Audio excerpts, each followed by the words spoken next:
ডাক দিলেন, তালহা রে, ও তালহা, আমার সাথে কথা না বলে তুমি কেন চলে যাও? ওই তালহা আমার নবীর সামনে এসে বলে, ইয়া রাসূলুল্লাহ, ক্ষমা করবেন, আপনি মেহমান দিয়েছিলেন, মেহমানের খেদমত করতে পারি নাই। ইয়া রাসূলুল্লাহ, 3 মাসের উপবাস, 3 মাসের মধ্যে ঘরের মধ্যে ভালো কোনো খাবারের ব্যবস্থা নাই গো নবী, পানি খাই আর খেজুর খাই, কোন রকমে দিন পার যাচ্ছে, মেহমানকে সামান্য আপ্যায়ন করেছি, ইয়া রাসূলুল্লাহ, আপনি আমাকে ক্ষমা করে দেবেন। সুবহানাল্লাহ। আমার নবী ওই তালহাকে বললেন, তালহা, তুমি কি বলছো? আমার অন্তরের মধ্যে আগুন জ্বালিয়ে দিচ্ছ রে তালহা। ও তালহা, তুমি গত রাত্রে তোমার বিবি মেহমানের যে আপ্যায়ন করেছে, আমার আল্লাহ জিবরিল আমিনকে ফজরের আগে আমি নবীর কাছে ওহী পাঠিয়ে দিয়েছেন। সুবহানাল্লাহ। আমার নবী কামলিওয়ালা বলেন, সিহাসিত্তার হাদিস, যেই ঘরের মধ্যে মেহমান বেশি বেশি আসে ওই ঘরের মধ্যে আল্লাহর রহমত হয়। ঠিক কিনা বলেন? শুধু তাই নয়, বর্তমান সমাজের মধ্যে আরো নিকৃষ্ট কাজ, ইমাম মুয়াজ্জিনের খানি গেলে বিভিন্ন জায়গাত হয় মোল্লার খানি আইছে, সেদিন কো খাওয়াইছি, এই রকমের মহিলা, এই রকমের পুরুষ বিভিন্ন এলাকায় আছে। অথচ আমার নবী, স্বামী যদি একদিন বাজার না আনে, 2 দিন বাজার না আনে, 3 দিন যদি লাগা লাগা ডাইল খান, পরের দিন বলবেন আমার লাগে তুমি কি খসু আনছো। ঠিক কিনা বলেন? আমার বাবারা বলবেন, অভাবের মধ্যে পড়ে গেলে, অসুবিধার মধ্যে পড়ে গেলে বউকে বলবেন, বউরে, তোরে বিয়া করিয়া আমি একটু শান্তি পাইলাম না। ঠিক কিনা বলেন? হযরতে আবু তালহা বাড়িতে খালি অবস্থায় চলে গেছেন, বউ বলে তাকে বিশ্বাস করে, যারা আমি আল্লাহর উপর তাওয়াক্কুল করে আমি তাদেরকে মাঝে মাঝে অভাব অনটনে ফেলাই। সুবহানাল্লাহ। আল্লাহ বলেন, আমি মাঝে মাঝে আমার ইমানদার বান্দা বান্দিদেরকে মাঝে মধ্যে রোগ বালাই দিয়া পরীক্ষা করি, মাঝে মধ্যে আমি আমার নেককার, আমি আল্লাহ প্রেমিক বান্দাদেরকে হঠাৎ এমন একটা মুসিবতের মধ্যে ফালাই যে ওই কিনার লাগবে কি এই কিনার লাগবে, এমন টেনশনের মধ্যে আমার বান্দাকে আমি ফেলে দেই। আল্লাহু আকবার। এই জন্য আল্লাহ কোরআনে বলেন, আল্লাযীনা ইযা আসাবাতুহুম মুসিবাহ, ও বান্দা, তোমার উপর যদি মুসিবত চলে আসে, তোমার উপর যদি অভাব চলে আসে, তোমার উপর যদি কোনো বড় দুর্ঘটনা চলে আসে, বান্দারে চিন্তা করিস না, চিন্তা করিস না, আমি আল্লাহর উপর বিশ্বাস রাখিস, ঈমান ঠিক রাখিস, ওই কঠিন মুহূর্তের মধ্যেও আমি আল্লাহ তোরে ছেড়ে দেব না। সুবহানাল্লাহ। বলবেন, হুজুর এটা কেমন করে বলছেন হুজুর? আমার নবীর সাহাবী হযরতে তালহা রাদিয়াল্লাহু তাআলা ওনার জীবনীতে দেখলাম মুহাদ্দিসিন একরাম একটা সুন্দর ঘটনা বর্ণনা করেছেন। মুহাদ্দিসিন একরাম বলছেন, হযরতে তালহা রাদিয়াল্লাহু তাআলা আমার নবীর একজন বড় মায়ের সাহাবী ছিলেন। ওই তালহার জিন্দেগিতে তালহা এবং তার পরিবার একাধারে 3 মাস বড় অভাব অনটনের মধ্যে ছিল। না কোনো ডাল ভাত ঘরের মধ্যে আছে, না কোনো রুটির ব্যবস্থা আছে, না কোনো উপার্জনের ব্যবস্থা আছে। ওই তালহার পরিবারের মধ্যে বড় অভাব অনটন শুরু হয়ে গেছে। নবী আমার বলেন, তালহা সে প্রত্যেক দিন 5 ওয়াক্ত নামাজ পড়ে, তার বউ নামাজ পড়ে। একদিন হযরতে তালহা রাদিয়াল্লাহু তাআলা ওনার ঘরের মধ্যে চলে গেছেন, বাজার থেকে কোনো খাবার নাই, কোনো ব্যাগ নাই, কোনো তলি নাই, খালি অবস্থায় ঘরের মধ্যে প্রবেশ করেছেন। ঘরের মধ্যে প্রবেশ করার পরে বিবি ডাক দিয়া কয়, স্বামী হে, 3 মাস ধরে ঘরের মধ্যে বাজার নাই, সদাই নাই, কেমন করে আমরা জীবন যাপন করব আপনি বলেন। আমি আমার মা বোনদেরকে বলতে চাই, আপনার স্বামী যদি একদিন বাজার না আনে, 2 দিন বাজার না আনে, 3 দিন যদি লাগা লাগা ডাইল খান, পরের দিন বলবেন আমার লাগে তুমি কি খসু আনছো। ঠিক কিনা বলেন? আমার বাবারা বলবেন, অভাবের মধ্যে পড়ে গেলে, অসুবিধার মধ্যে পড়ে গেলে বউকে বলবেন, বউরে তোরে বিয়া করিয়া আমি একটু শান্তি পাইলাম না, ঠিক কিনা বলেন? হযরতে আবু তালহা বাড়িতে খালি অবস্থায় চলে গেছেন। বউ বলে, স্বামী হে, 3 মাস ধরে ঘরের মধ্যে অভাব, এই 3 মাস বড় কষ্টে জীবন যাপন করতেছি, আল্লাহর কাছ থেকে বেশি বেশি করে দোয়া করো, আল্লাহ যেন আমাদেরকে এই অবস্থা থেকে যেন দূরে নিয়ে যান। সুবহানাল্লাহ। হযরতে আবু তালহা বিবির দিকে মুচকি হেসে বলেন, বিবি হে, আল্লাহ পাক কোরআনে পাকের মধ্যে বলেছেন, আল্লাযীনা ইযা আসাবাতুহুম মুসিবা, আমার নবী বলেছেন, উম্মত রে, আল্লাহ পাক ওনার মায়ার বান্দা বান্দীদেরকে মাঝে মধ্যে পরীক্ষার মধ্যে পালান। রে বিবি, চিন্তা করার কোনো কারণ নাই, আল্লাহ যেহেতু বলেই রেখেছেন, নবী যেহেতু বলেই রেখেছেন, ধৈর্য ধারণ করো। আল্লাহ তো বলছেন, ইন্নাল্লাহা মা'আস সাবিরিন। সুবহানাল্লাহ। হযরতে আবু তালহা বিবিকে বললেন, বিবি, নামাজের সময় হয়ে গেছে, মসজিদের মধ্যে চলে যাচ্ছি, তুমিও যায় নামাজের মুসাল্লাটা বিছিয়ে আল্লাহর কাছে দোয়া করো, আল্লাহ আমাদের দোয়া খালি ফিরিয়ে দিবেন না। বিবিরে, 3 মাস হয়েছে তো কি হয়েছে, 3 বছর তো হয় নাই। ও বিবি, 12 বছর তো হয় নাই, 20 বছর তো হয় নাই, 3 মাস হয়েছে, অসুবিধা নাই। আল্লাহ যদি আমাদেরকে ঘরের মধ্যে উপবাস রেখে খুশি থাকেন, এই খুশিতে আমরাও খুশি। সুবহানাল্লাহ।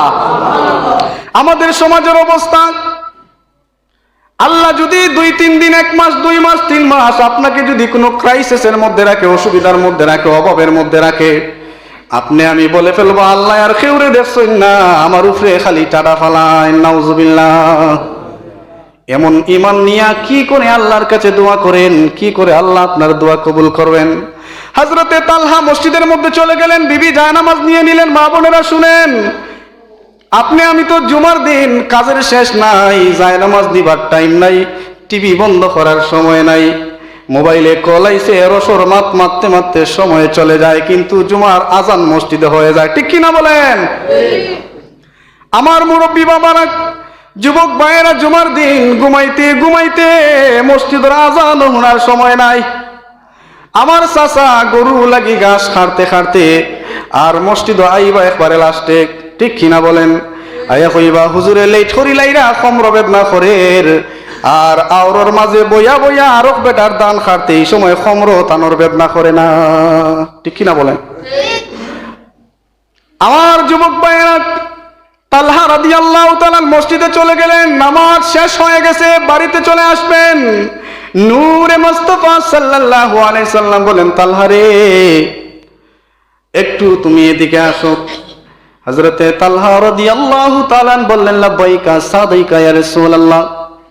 আমার নবী বললেন, তালহা রে, একজন মেহমান আমার কাছে এসেছে, আজকের রাত্র আমি তোমার কাছে, তোমার বাড়িতে আমি তারে দিয়া দিতে চাই। সুবহানাল্লাহ।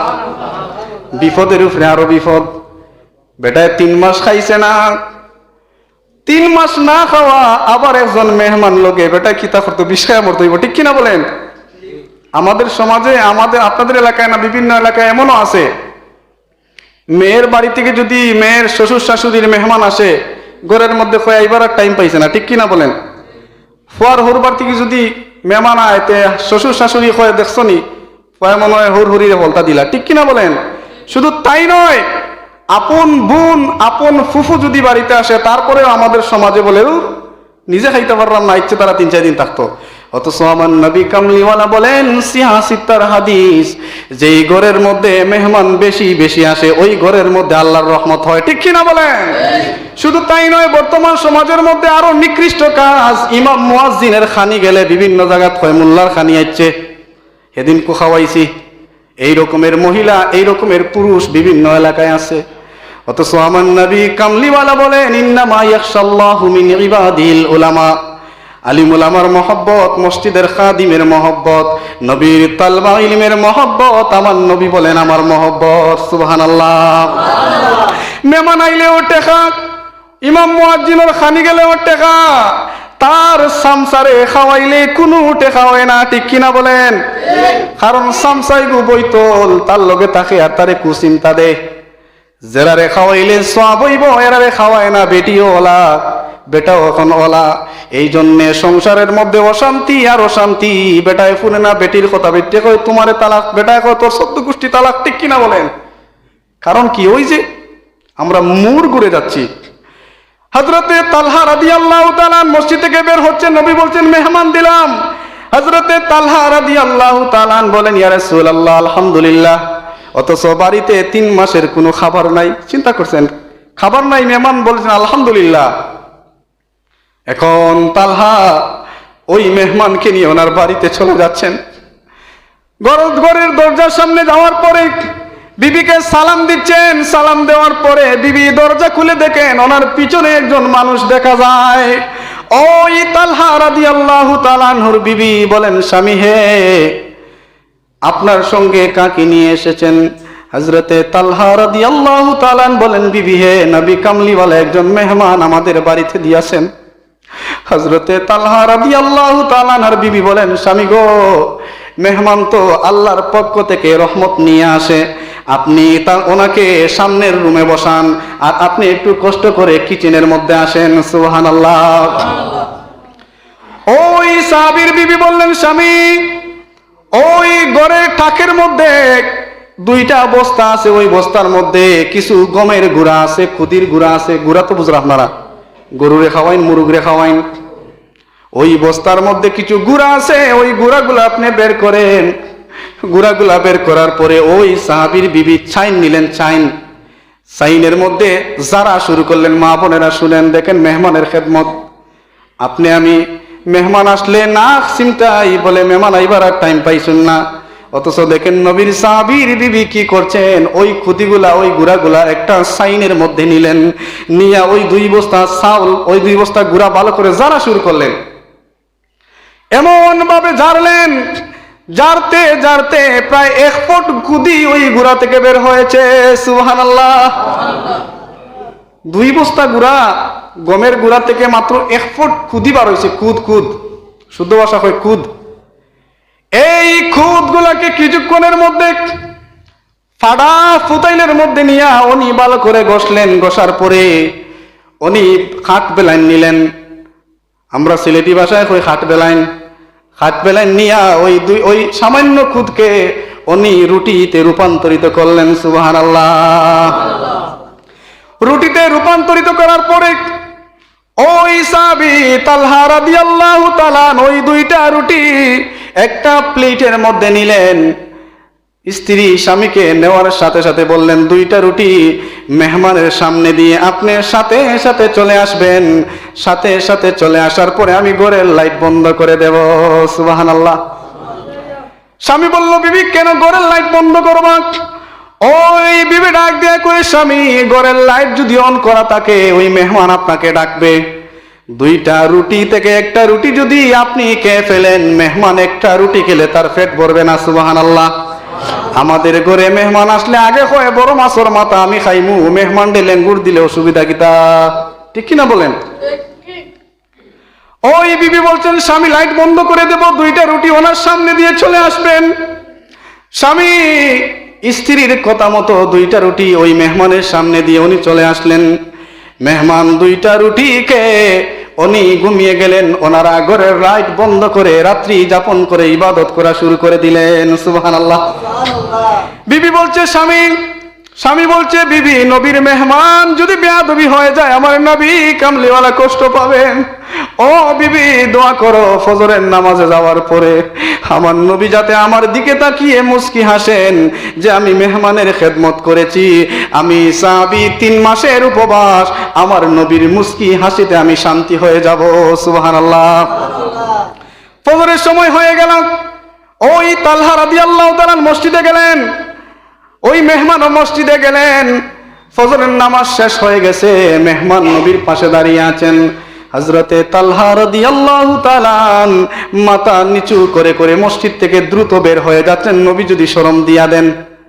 আমার নবী কামলিওয়ালা পিছন থেকে এত জোরে ডাক দিলেন, তালহা রে,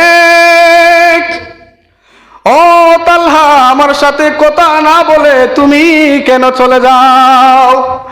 ওই তালহা আমার নবীর সামনে এসে বলে, ইয়া রাসূলুল্লাহ ক্ষমা করবেন, আপনি মেহমান দিয়েছিলেন, মেহমানের খেদমত করতে পারি নাই। ইয়া রাসূলুল্লাহ, 3 মাসের উপবাস, 3 মাসের মধ্যে ঘরের মধ্যে ভালো কোনো খাবারের ব্যবস্থা নাই গো নবী। পানি খাই আর খেজুর খাই, কোনো রকমে দিন পার যাচ্ছে। মেহমানকে সামান্য আপ্যায়ন করেছি। ইয়া রাসূলুল্লাহ, আপনি আমাকে ক্ষমা করে দেবেন। সুবহানাল্লাহ। আমার নবী ওই তালহাকে বললেন, তালহা তুমি কি বলছো? আমার অন্তরের মধ্যে আগুন জ্বালিয়ে দিচ্ছ রে তালহা।